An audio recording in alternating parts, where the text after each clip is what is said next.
আসসালামু আলাইকুম। এনটিভির দর্শকদের স্বাগতম জানাচ্ছি আমি স্পেশাল করেসপন্ডেন্ট জাহিদুর রহমান।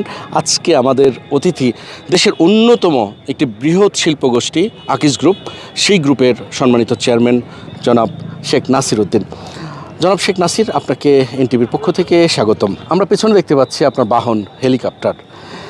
আপনি একেবারেই সাদাসিধা, আপনার হাতে কোনো ব্র্যান্ডের ঘড়ি নাই, জুতাটাও ব্র্যান্ডের না, কিন্তু হেলিকপ্টারে চড়ে আপনাকে বিভিন্ন জায়গায় যেতে হয়।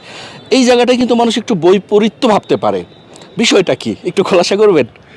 বৈপরীত্যের কোনো কিছুই নাই। এটা হলো সবচেয়ে কম দামি হেলিকপ্টার, আর এটা আসলে যানবাহনের জন্য সময় বাঁচানোর জন্য অল্প, কারণ সময় তো চলমান, এই চলমান সময়কে তো আমি ধরে রাখতে পারবো না। তো সময়টা যেতে, কারণ আমি আমার ফ্যাক্টরিতে যেতে এমনি বাই রোডে 5-6 ঘন্টা লাগে, কিন্তু এটা 30-40 মিনিট লাগে। তো সময়টাকে বাঁচানোর জন্যই আসলে একদম সিম্পল বেসিক হেলিকপ্টার সেটাই চড়ি। কিন্তু কথা হলো যে আপনার যে শিল্প পরিবার, সেখানে তো পৃথিবীর সেরা হেলিকপ্টার আপনার চড়ার কথা, সেইটা না চড়ে আপনি বেসিক হেলিকপ্টারটা কেন ব্যবহার করছেন? বেসিক হেলিকপ্টারটা ব্যবহার করছি কারণ এটা এই যে আমাদের ইন্টেনশনটা হলো, এটা লাক্সারি কে এখানে ইম্পর্টেন্স না। এখানে আমার ইম্পর্টেন্সটা হলো যে এটাকে শুধু যানবাহন হিসাবে দেখেছি। এটা যদি বিলাসতার বা কোনো কিছুর সিম্বল হিসাবে দেখি নাই বলেই এরকম এই কাছে, মানে এই বেসিক হেলিকপ্টার। আর একটা জিনিস বেশ কৌতূহল লাগে যে আপনার চাইতেও কম ধনী মানুষ তাদের 1.5 লাখ 2 লাখ টাকা দামের ঘড়ি, সোনায় মরানো জুতো, আপনার একেবারে আপাতবস্তক এত সাদা সিধে, এইটা রহস্যটা একটু যদি আমাদেরকে বলতেন। আমি মনে করি যে আসলে কাপড় বা ব্র্যান্ড, আমি বলেছি যে মানুষের এটা আসলে, আমি মনে করি যে এই ব্র্যান্ডের চেয়েও যদি মানুষ নিজে অন্তর থেকে ব্র্যান্ড হতে পারে, সেটাই সবচেয়ে বড় জিনিস। কারণ কাপড় বা একটা জুতো বা একটা সোনার ঘড়ি, এইটাকে মূল্যায়ন করার, সেই সব কিছু পড়লো কিন্তু তার অন্তরটা কুৎসিত হলো, তাহলে কি এই কাপড়ের কোনো মূল্য, আমার মনে হয় এই কাপড়ের মূল্য থাকতে পারে না। তো সুতরাং এথিক্যাল ভ্যালুজই হলো সবচেয়ে বড়। আর মানে আমার কাছে মনে হয় যে আমার অলংকরণ করার মতন কিছুই নেই। অলংকরণ, আমি মনে করি যে আমার কাজটাই আমার অলংকার। 1942 সালে আপনার বাবা কলকাতায় গেলেন খুলনা থেকে, এবং সাথে নিলেন মাত্র 16 টাকা। এই গল্প আমরা শুনেছি, এবং তিনি এমনও শুনেছি হাওড়া ব্রিজ থেকে শুরু করে ফুটপাতে তিনি কমলা বিক্রি করতেন। তার সন্তান আপনি। অনেকে উচ্চতায় চলে গেলে তার অতীতকে ভুলে যায়, আপনি এটাকে কীভাবে দেখেন? আমি একদম বলতে খুব স্বাচ্ছন্দ্য বোধ করি যে আমি ফেরিওয়ালা কমলা লেবুর ছেলে, আমি তার সন্তান, এবং আই ফিল প্রাউড যে আলহামদুলিল্লাহ আল্লাহ সুবহানাহু ওয়া তাআলা ওই কমলা লেবুর ছেলেকে এইখানে আপনাদের সামনে কথা বলতে দিয়েছেন। আল্লাহর কাছে লাখো কোটি শুকরিয়া। আমার অতীতকে ভুলি না, অতীতকে শিকড়, এই শিকড় থেকেই আমার রুট, এই রুটকে আমি কখনো ভুলি না। আপনার বাবার 10 ছেলে 5 মেয়ে, তার মধ্যে আপনি একজন অন্যতম সন্তানের মধ্যে। আপনি তার বেশ সময় তাকে পেয়েছেন, সান্নিধ্য পেয়েছেন। আপনার বাবা আপনাকে কোন মন্ত্র দিয়ে গেলেন? আব্বা আমাকে আসলে সিম্পল, মানে সিম্পলিসিটি, উনি আমাকে শেখাতে পেরেছেন সিম্পলিসিটি। একদম যে সিম্পলিসিটির মধ্যেই সুখ, অন্য কিছুর মধ্যে সুখ না, ভালো কাজ করার মধ্যেই সুখ। তুমি অনেক টাকার মালিক হও আর তুমি আনএথিক্যাল হও, সেটার কোনো মূল্য নেই। আনএথিক্যাল হয়ে অনেক টাকার মানে তোমার এইটার মধ্যে সুখ নাই। সুতরাং তুমি এথিক্যাল হয়ে যদি কম টাকার মালিক হও, তার মধ্যেই সুখ। সুতরাং ওই সিম্পলিসিটিটাই আমি ধারণ করছি। এই মুহূর্তে আপনার গ্রুপে কতগুলো প্রতিষ্ঠান এবং তার কর্মী সংখ্যা কত? আমাদের আসলে সব মিলে এখন প্রায় প্রতিষ্ঠান মনে হয় 50-এর উপরে, আর লোক সংখ্যা মনে হয় 60,000-এর উপরে। আর আপনার নিজের যে ভেঞ্চারগুলো, সেখানে বাংলাদেশের কতজনের কর্মসংস্থান হয়েছে? কতগুলো সংস্থা আপনি হাতে করেছেন? আমার যে ভেঞ্চারে আমি এখন দেখছি, আমি যেগুলো ক্লাস্টারে দেখছি, যে আকিজ প্লাস্টিক্স, আকিজ পাইপস এবং আকিজ জুট মিলস, এই সব মিলে, এবং মার্ক ওয়াশ, এইগুলিতে এখন প্রায় নিয়ার অ্যাবাউট 20-22 হাজার লোক কাজ করে। আমাদের জুট মিলগুলো হলো যশোর নোয়াপাড়া, আর সম্প্রতি আমি করেছি গোপালগঞ্জের এটা হলো মকসেদপুর, এখানে করেছি। আপনার বাবা যখন কলকাতা থেকে ফিরলেন এবং ফল ব্যবসায় খুব একটা সুবিধা করতে পারলেন না, তখন তিনি পাটের ব্যবসায় নিজেকে মনোযোগী করলেন এবং আপনি সেই পাট শিল্পকে আবার আঁকড়ে ধরলেন। আমার প্রশ্ন হলো, যেখানে বাংলাদেশের সোনালী আঁশ পাট, সেই কারখানাগুলো, বিশেষ করে আদমজির মতো কারখানা সব বন্ধ হয়ে গেল, সরকার হাজার হাজার কোটি টাকা গচ্চা দিয়েও কাউকে টিকিয়ে আনা গেল না, কোন জাদুমন্ত্রে আপনার প্রতিষ্ঠানকে আপনি লোকসানি থেকে, আপনার বাবার দেওয়া প্রতিষ্ঠানের লোকসান থেকে আপনি লাভজনক জায়গায় নিলেন? মন্ত্রটা কি ছিল? মন্ত্রটা ছিল হলো আব্বার, আসলে আমি মানে আমার আব্বার কাছ থেকে আমি শিখে অনুপ্রাণিত হয়েছি। মানে আব্বার জিনিসটা আমার ভিতরে ধারণ করে মন্ত্রটা এরকমই যে আব্বা যে মন্ত্রটা পড়তেন, তার মানে আব্বা যে মন্ত্রে বিশ্বাস করতেন, সেটা হলো আল্লাহ সুবহানাহু ওয়া তাআলা।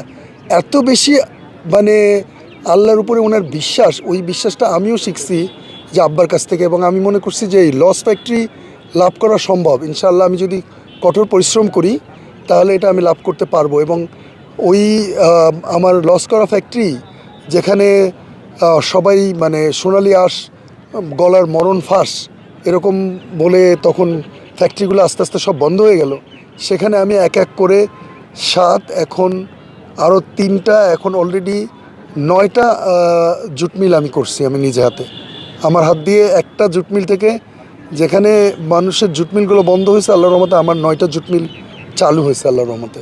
এবং সেখানে প্রায় 15,000 লোক আজকের কাজ করে খাচ্ছেন। শিক্ষাক্ষেত্রে আপনি অনেক অবদান রাখছেন, সেই অবদানগুলো প্রত্যক্ষভাবে শিক্ষার্থীদের ক্ষেত্রে কী কী কাজ আসছে? আসলে শিক্ষার্থী এটা আমার আব্বার থেকেই অনুপ্রাণিত হয়েছে। আব্বা বলেছিলেন যে আমাদের এখানে অনেকেই দেখা যাচ্ছে চাকরি বাকরি পায় না ঠিক মতন, তুমি কিছু টেকনোলজি বেস কিছু, আমি তখন 6টা কোর্সে, ডিপ্লোমা কোর্সে আমি তখন আপনার একটা আকিজ ইঞ্জিনিয়ারিং ইনস্টিটিউট খুলি এবং সেখানে 700 স্টুডেন্ট এখন পড়াশোনা করছে। এবং আমার ইনস্টিটিউট থেকে এখন অনেক ছেলে মেয়েরা এখন দেশের বাইরে, জাপানে এখন স্কলারশিপ নিয়ে পড়াশোনা করছে। এবং আমার আল্লাহর রহমতে আমার যেমন জুট টেক্সটাইলে আমার সারা বাংলাদেশের মধ্যে আমার স্টুডেন্ট প্রথম হয়েছে আল্লাহর রহমতে। এবং আমার এখানে একটা স্কুলও আছে, সেটা এখন আল্লাহর রহমতে পুরা যশোর বোর্ডের মধ্যে 7th পজিশনে আছে আর কি, যেখানে ঝিনাইদহ ক্যাডেট কলেজ থেকে শুরু করে সব কলেজ আছে, কিন্তু আমাদের স্কুলের রেজাল্ট মানে সবচেয়ে ভালো। এবং আমাদের স্টুডেন্টরা আল্লাহর রহমতে ঢাকা ইউনিভার্সিটিতে পড়ছে, আমাদের স্টুডেন্টরা এখন বুয়েটে পড়ছে, আমাদের স্টুডেন্টরা বাংলাদেশের বাইরে পড়াশোনা করছে আল্লাহর রহমতে। আপনি উদ্যোক্তা হয়েছেন খুব অল্প বয়সে, যখন 2.5 দশকের মতো বয়স, আপনার 20 বছর অতিক্রমের পরে। এই উদ্যোক্তা হয়ে ওঠার গল্পটা কী ছিল? সে সময় চ্যালেঞ্জ কী ছিল? মূলধন কতটুকু ছিল আপনার? মূলধন বলতে তো আমার আব্বা যখন আমাকে দিয়েছে তখন তো এটা 3,36,00,000 টাকা লস ছিল, কিন্তু উনি আমাকে ফাইন্যান্স মানে ব্যাংকিং ফাইন্যান্স উনি করেছিলেন, বলেছিলেন যে ঠিক আছে তুমি এই টাকা আমাকে মানে আয় করে শোধ করে দিবা। আমি আল্লাহর রহমতে 1.5 বছরে ওনার এই টাকা আয় করে শোধ করে দিয়ে ওই একটা ফ্যাক্টরির থেকেই আজকে আল্লাহর রহমতে 9টা ফ্যাক্টরি করেছি। সেই মূল মন্ত্রটা কী ছিল? এই যে লসের প্রজেক্টকে লাভজনক করার যে উদ্যোগটা, যেটা সরকার অনেক ক্ষেত্রে চেষ্টা করেও পারে না। এইটা ব্র্যান্ডিং, মানে কারেক্ট প্রোডাক্ট, আমি কারেক্ট প্রোডাক্ট তৈরি করেছি, কোয়ালিটি প্রোডাক্ট তৈরি করেছি এবং কোয়ালিটি, এবং আমি আপনার এটাকে আমি বলবো যে সবচেয়ে হাই কোয়ালিটি, বাংলাদেশের মধ্যে হাই কোয়ালিটি সুতা আমরা বানাই আকিজ জুট মিল। এবং আমরা বলি যে পৃথিবীর 4টা কার্পেট যখন হয় তখন আকিজ জুট মিলের 4টা কার্পেটের মধ্যে একটা কার্পেট আকিজ জুট মিলের সুতা দিয়ে হয় আল্লাহর রহমতে। এবং আল্লাহর রহমতে আকিজ জুট মিলের সুতা দিয়ে মানে আমি আমাদের যে এটা যে এই শারজাতে একটা সবচেয়ে বড় মসজিদ আছে, সেটা ইরান তৈরি করছে, ইরান সেই মসজিদে কার্পেট দিয়েছে, সেই ইরানের মসজিদে দেওয়া কার্পেটটা আকিজ জুট মিলের সুতা দিয়ে তৈরি। এটা আমার কাছে অত্যন্ত মানে ওই নোয়াপাড়া থেকে বাংলাদেশের আকিজ জুট মিলের একটা মানে সুতা দিয়ে তৈরি কার্পেট, সেটা এখন মানে দুবাইয়ের মসজিদে আছে আল্লাহর রহমতে। এই জীবনবোধ নিয়ে আপনার চিন্তাভাবনাটা কী? জীবনবোধ আমার কাছে, আমি আসছি, আমাকে চলে যেতে হবে, আমি এটা আমার আব্বাও বলছে, আমি এটা মানি, আমি কোরআন হাদিস অনুযায়ী দেখছি যে আমাকে তো চলে যেতে হবে এবং আমার প্রত্যেকটা কাজের হিসাব দিতে হবে। আমার প্রত্যেকটা জিনিস, আমার সময়ের হিসাব, আমার কাজের হিসাব, আমার প্রত্যেকটা ট্রানজ্যাকশন, আপনার সাথে যে এখন কথা বলছি সেই কথা বলার হিসাব সব করে দিতে হবে। আমি যদি কারোর মনে দুঃখ দিয়ে থাকি সেটার হিসাব আমাকে পেতে হবে। সব কিছু যেহেতু আমার হিসাব দিতে হবে, সেহেতু আমি হিসাবের মুখোমুখি যেহেতু হব, সেহেতু আমি সবসময় চেষ্টা করব যে আমার খাতাটা আল্লাহর কাছে জন্য ভালোভাবে আমি যেন নিয়ে যেতে পারি।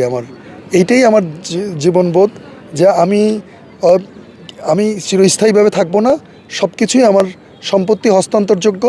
আমার সম্পত্তি আরেক জায়গায় হস্তান্তর হয়ে যাবে। সম্পত্তি শুধু আমার, যেটা চোখে দেখা যায় না। আমার রিয়েল সম্পত্তি যেটা, এই যে এখানে যে হেলিকপ্টার দেখা যাচ্ছে, এটা আমার রিয়েল সম্পত্তি না। রিয়েল সম্পত্তি হলো যেটা আপনারা কেউ দেখতে পাচ্ছেন না, যেটা আমার সওয়াব এবং গুনাহ, এই দুটো জিনিসই আপনারা দেখতে পাচ্ছেন না। এই রিয়েল সম্পত্তি দুইটাই, যা দেখা যায় না সেটাই আমাকে নিয়ে যেতে হবে। সুতরাং ওই না দেখা সম্পত্তিগুলোর যত্ন নিয়েই আমি আল্লাহর কাছে ফিরে যেতে চাই। এইটাই আমার জীবনের দৃষ্টিভঙ্গি। তরুণ যারা উদ্যোক্তা হতে চায় তাদের জন্য আপনার মেসেজটা কি? যারা উদ্যোগী হতে মানে আজকে এন্টারপ্রেনার যারা আপনারা হতে চান, আপনাদেরকে মনে রাখতে হবে যে অত্যন্ত পরিশ্রমী হতে হবে, অত্যন্ত সৎ চিন্তাভাবনা করতে হবে। মুখে একরকম, অন্তরে আর এক রকম, এরকম করে কিছুদিনের জন্য টিকতে পারবেন, তাতে লাভ হবে না। একটা অনেস্ট প্রোডাক্টের মধ্যে একটা এথিক্যাল ভ্যালুস থাকতে হবে। এইগুলোকে লক্ষ্য করেই কাজ করতে হবে এবং প্রচুর পরিশ্রম করতে হবে। কাজ করার আগে সেটা সোয়াট করে নিতে হবে। আপনার কাজটার সোয়াট করে দেখতে হবে যে কোনো জায়গায় নিজের কাজকেই নিজে চ্যালেঞ্জ করবেন, নিজের আইডিয়াকেই নেগেটিভভাবে চ্যালেঞ্জ করবেন, নিজেই নিজের আইডিয়াকে চ্যালেঞ্জ করবেন।